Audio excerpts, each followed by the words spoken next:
గురువులకి తల్లిదండ్రులకి నమస్కరించుకుంటూ ముందుగా మొదలు పెడదాం. ఈరోజు టాపిక్ ఎంసీక్యూ సాల్వ్ చేయడం. ఇన్స్టెంట్గా ఎందుకు నేను ఇది పికప్ చేసుకున్నానంటే, ఇలా చేయడం వల్ల మనకి ఆలోచన శక్తి పెరుగుతుంది. బ్రెయిన్ కూడా మన మెదడుకి ఏమవుతుందంటే it's a kind of exercise అనమాట. అందుకనే నేను పేపర్ని సెలెక్ట్ చేసుకోవడం. ఈ వీడియో ఎడిటింగ్ లేదనో, లేకపోతే చూడడానికి బోరింగ్ ఉందనో అలా నెగ్లెక్ట్ చేయకండి. ఇది ఎందుకంటే చాలా బెనిఫిట్ ఉంది. ఈవెన్ మీరు ఇప్పుడు క్వశ్చన్ చూస్తూ ఉన్నా సరే మనకు కొంచెం మెమరీ పవర్ అనేది ఐస్కి కూడా వెళ్తుంది అనమాట. ఐస్ కూడా గ్రాస్పింగ్ ఉంటుంది కదా. ఈవెన్ ఇఫ్ యూ ఏమైనా మిస్టేక్ చేస్తున్నప్పుడు ఖచ్చితంగా బై సీయింగ్ ఐస్ నుంచే మనము ఆన్సర్ని మనం ఫిగర్ అవుట్ చేయొచ్చు. మనం మెదడుకి ఆలోచన శక్తి ఇవ్వకపోయేసరికి కూడా బ్రెయిన్కి కళ్ళు కూడా యాక్టివ్ అవుతాయి అన్నమాట. సో వినడానికి కూడా ఫోకస్ చేయండి. ఈ వీడియో ఎడిటింగ్ లేదనో, లేకపోతే ఇది చాలా బోరింగ్ అనో, తెలిసిన క్వశ్చన్సే కదా అని ఇగ్నోర్ చేయడమో కాదు. దయచేసి వినండి. ఎందుకంటే ఇన్స్టెంట్గా తీసుకోవడంతో టాపిక్ రివిజన్ అవుతుంది. మనము టాపిక్ని ఏ విధంగా ఇంటర్లింక్ చేసుకోవచ్చు అనేది కూడా అర్థమవుతుంది. ఈ సబ్జెక్ట్ నుంచి ఇంకో సబ్జెక్ట్కి ఎలా మూవ్ అవ్వచ్చు, అక్కడ కాన్సెప్ట్ మనం ఎలా గ్యాదర్ చేయొచ్చు అనేది కూడా ఇప్పుడు మనం ఒకసారి డిస్కస్ చేద్దాం. ఇక్కడ పేరుకి ఇక్కడ ఫిజిక్స్ అనే ఇచ్చారు, కానీ నిజానికి ఇది మనము జాగ్రఫీ కూడా మనము రిలేట్ చేసుకోవచ్చు. ఎలా తెలుసా? ఎందుకంటే ఇక్కడ మనము ఎనర్జీ, హీట్ ఇవన్నీ మనం ఎన్సీఆర్టీలో సోలార్ రేడియేషన్, హీట్ బ్యాలెన్స్ అనే టాపిక్లో కూడా చదివింటాం. అక్కడ కూడా సేమ్ కండక్షన్, కన్వెక్షన్, రేడియేషన్ ఏవైతే చదివామో అవి కూడా ఇక్కడే అవే రిపీట్ అవుతాయి అన్నమాట. బేసిక్ కూడా ఉంటుంది ఇక్కడ. లైక్ అక్కడ ఏం చదవం, లైక్ యూనిట్స్ ఏంటి అలా ఏమి ఉండవు, కానీ ఇక్కడ యూనిట్స్ అవన్నీ ఉంటాయి అన్నమాట. సో అది ఇప్పుడు ఫస్ట్ మనం జస్ట్ ఇంట్రడక్షన్గా ఒకసారి బేసిక్స్ ఏందో చూద్దాం. ఇక్కడ కండక్షను, కన్వెక్షను, తర్వాత రేడియేషన్. ఓకేనా?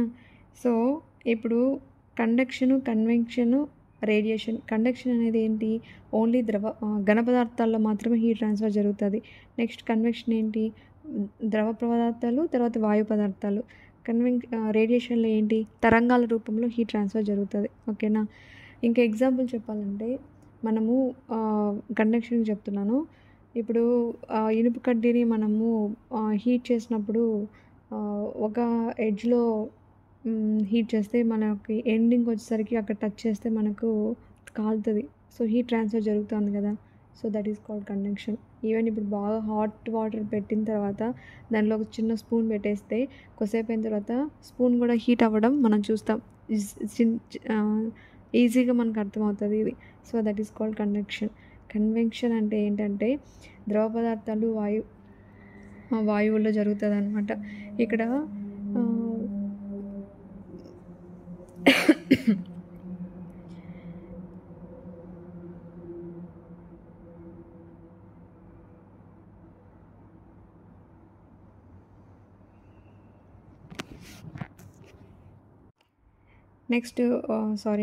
నెక్స్ట్ దీనికి బ్రేక్ ఇంకా ఎగ్జాంపుల్ ఏంటంటే కన్వెక్షన్కి మనము హీటర్స్ కూడా మనం ఏసీ ఆన్ చేయడం కానీ, లేకపోతే హీటర్స్ ఆన్ చేయడం కూడా కన్వెక్షన్కి ఎగ్జాంపుల్. ఇంకొకటి ఏంటంటే సీ బ్రీజ్ కానీ, ల్యాండ్ బ్రిడ్జ్. అంటే డే అంతా ఏమవుతుంది, భూమి అంతా వేడెక్కి గాలి పైకి లేచి హై ప్రెషర్ నుంచి లో ప్రెషర్కి వెళ్ళి దాని తర్వాత మళ్ళీ సముద్రం నుండి చల్లగాలిని మళ్ళీ భూమి వైపుకి రావడం. ఇదంతా లైక్ ల్యాండ్, సీ బ్రీజ్ కూడా ఏంటంటే కన్వెక్షన్కి ఎగ్జాంపుల్ అనమాట. నెక్స్ట్ రేడియేషన్కి ఏంటంటే ఇక్కడ మీడియం ఏం అవసరం ఉండదన్నమాట. ఓకేనా? ఎగ్జాంపుల్ సూర్యుడి నుంచి మనకి డైరెక్ట్గా వేడి వచ్చినప్పుడు అది భూమి ఏమవుతుంది, వేడెక్కుతుంది. అది కూడా. నెక్స్ట్ మైక్రోవేవ్లో ఫుడ్ కూడా వేడెక్కడం కూడా is nothing but radiation. Next బొగ్గుల నుంచి మనకు కాల్చిన తర్వాత వెలుతురు మనకు ఒక కాంతి వస్తుంది కదా, నిప్పులు మంట. సో అది కూడా ఏంటంటే రేడియేషన్కి ఎగ్జాంపుల్ అనమాట.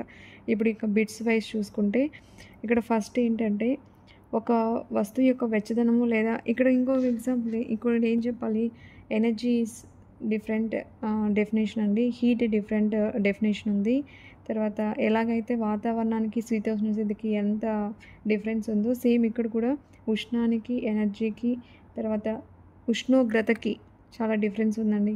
దయచేసి answer writing, especially answer writing రాసేటప్పుడు ఈ పదాలు యూజ్ చేసేటప్పుడు కేర్ఫుల్గా యూజ్ చేయండి. కరెక్ట్ డెఫినేషన్స్తో రాయండి. ఓకేనా? నెక్స్ట్ ఇప్పుడు ఒక వస్తువు యొక్క వెచ్చదనానికి నెమ్మదిగా నమ్మదగిన కొలత దాని ఉష్ణోగ్రతను తెలుపుతుంది. అంతే కదండి, నిజమే కదా. నెక్స్ట్, ఒక వస్తువు యొక్క వెచ్చదనం లేదా చల్లదనం అనేది స్పర్శీయ జ్ఞానం ద్వారా ఉష్ణాన్ని తెలియజేస్తుంది. కరెక్టే కదా. నెక్స్ట్, థర్మోమీటర్ని కనుక్కున్నది ఎవరండి? గెలీలియా.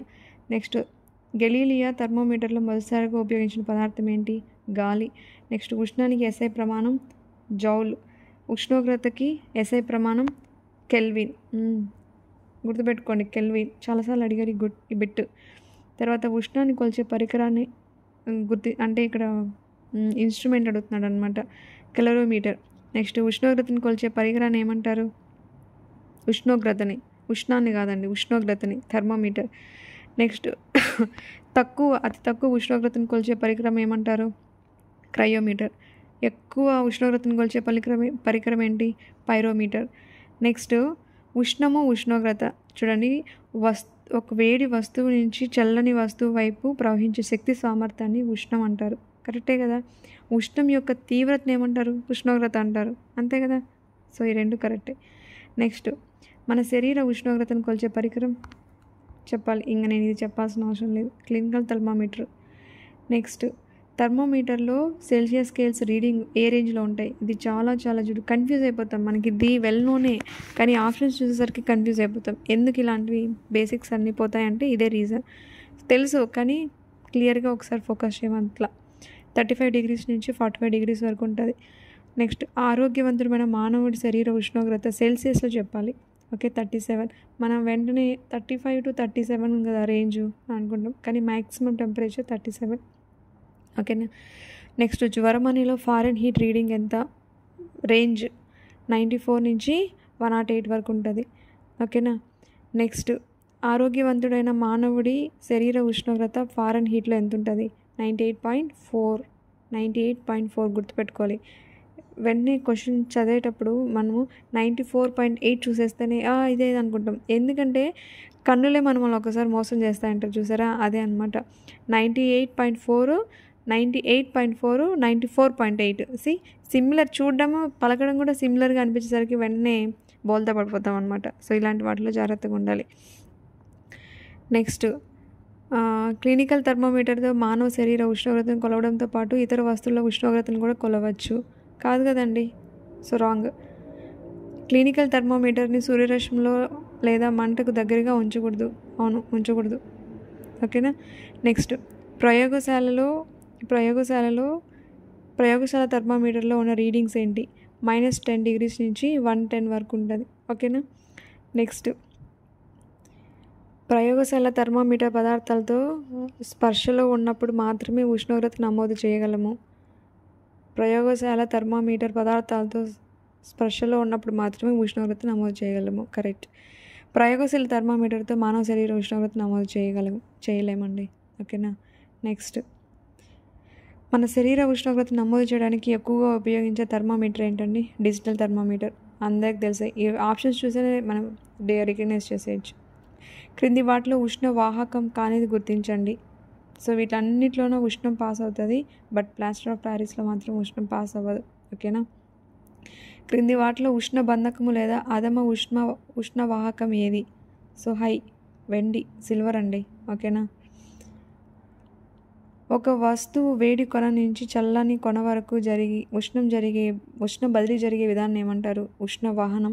తెలుగులో చెప్తున్నానండి. ఘన పదార్థాల్లో మాత్రమే జరిగే ఉష్ణ బదిలీని ఏమంటారు? ఇందాకే చెప్పాను, కండక్షన్. ఉష్ణ వనరుకు దగ్గరగా ఉన్న నీరు వేడెక్కి పైకి కదిలి మళ్ళీ చల్లని నీరు పక్కల నుంచి ఉష్ణ వనరుకు ఉన్న ప్రాంతం వైపు వెళ్ళే ఉష్ణ బదిలీని ఏమంటారు? ఉష్ణ సంవహనం, కన్వెక్షన్ అంటారు.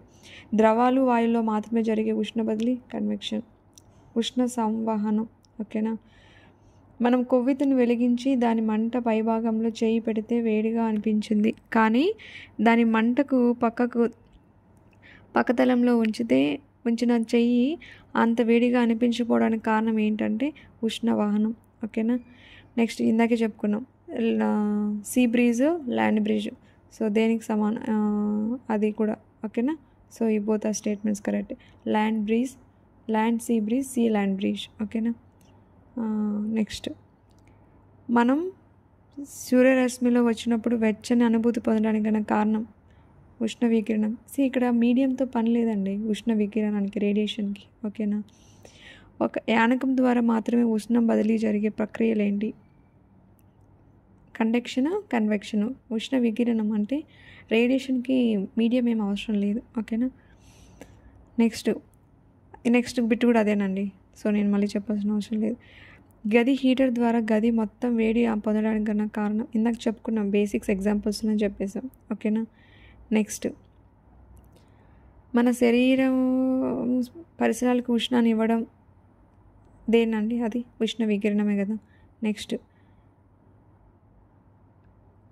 క్రింది వాటిలో సరైన సమాధానాన్ని. అన్ని వేడి వస్తువులు ఉష్ణాన్ని వికిరణం చెందిస్తాయి. సో ఏ స్టేట్మెంట్ కరెక్ట్ అండి? ఒక వస్తువుపై పడిన ఉష్ణం ప్రసారం చెందదు. ఓకే. నెక్స్ట్,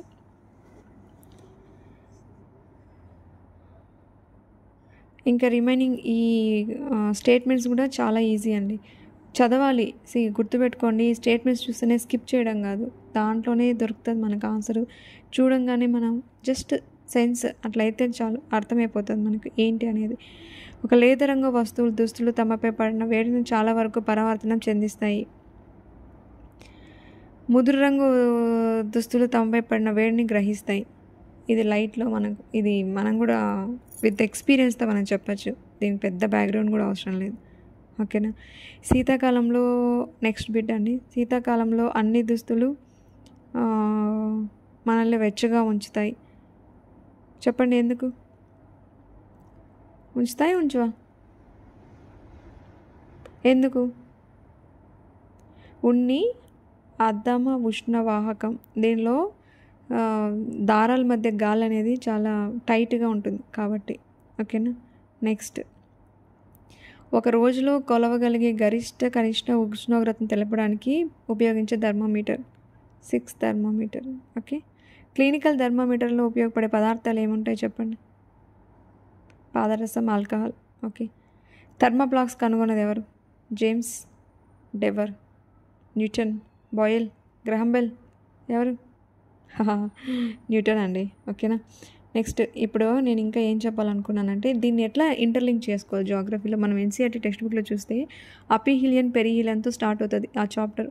అక్కడి నుంచి లోపలికి పోతే కళ్ళు మూసుకొని ఒకసారి ఆ టెక్స్ట్ బుక్ రీకాల్ చేసుకుంటే అట్లీస్ట్ ఆ వర్డ్స్ గుర్తొచ్చినప్పుడు మన కంటెంట్ లోపలికి వెళ్తుంది. కళ్ళు మూసుకొని అపిహిలియన్, పెరిహిలియన్, తర్వాత ఏంటి? Solar radiation. So heat budget, heat transfer ఎలా జరుగుతుంది, తర్వాత సోలార్ రేడియేషన్ అంటే ఏంటి, హీట్ బడ్జెట్ ట్రాన్స్ఫర్ చేయడానికి కావాల్సిన అక్కడ జరిగే ప్రాసెస్ ఏంటి, long wave radiation, short wave radiation, ఇదంతా పెద్ద డయాగ్రామ్లో ఇచ్చింటారు. ఓకేనా. నెక్స్ట్, ఇంకా అక్కడ మెయిన్ ఇంకా ఏంటంటే అక్కడ మనం తెలుసుకోవాల్సింది ఇన్వర్షన్ ఆఫ్ టెంపరేచర్. చాలా చాలా ఇంపార్టెంట్ అండి, చాలా చాలా ఇంపార్టెంట్. మెనీ టైమ్స్ ఇది అడిగారు, ఇన్వర్షన్ ఆఫ్ టెంపరేచర్. నెక్స్ట్, అడ్వెక్షన్ అంటే ఏంటి, అల్బిడో అంటే ఏంటి. ఎక్కువ కన్ఫ్యూజ్ అయిపోతాం ఈ చాప్టర్ చదివి, ఎండింగ్ వచ్చేసరికి పిచ్చి పట్టినట్టు అనిపిస్తుంది, కానీ నిజానికి ఈ చాప్టర్ చాలా బాగుంటుంది, చదవాలి. నెక్స్ట్, ప్లాంక్స్లో అని ఒక బాక్స్లో ఒక ఇట్లా రెక్టాంగులర్ బాక్స్లో వేసి పెట్టింటారు, అది కూడా చాలా చాలా important. Next, distribution of temperature world wide జూన్లో ఎలా ఉంటుంది, జూలైలో ఎలా ఉంటుంది, జనవరిలో ఎలా ఉంటుంది.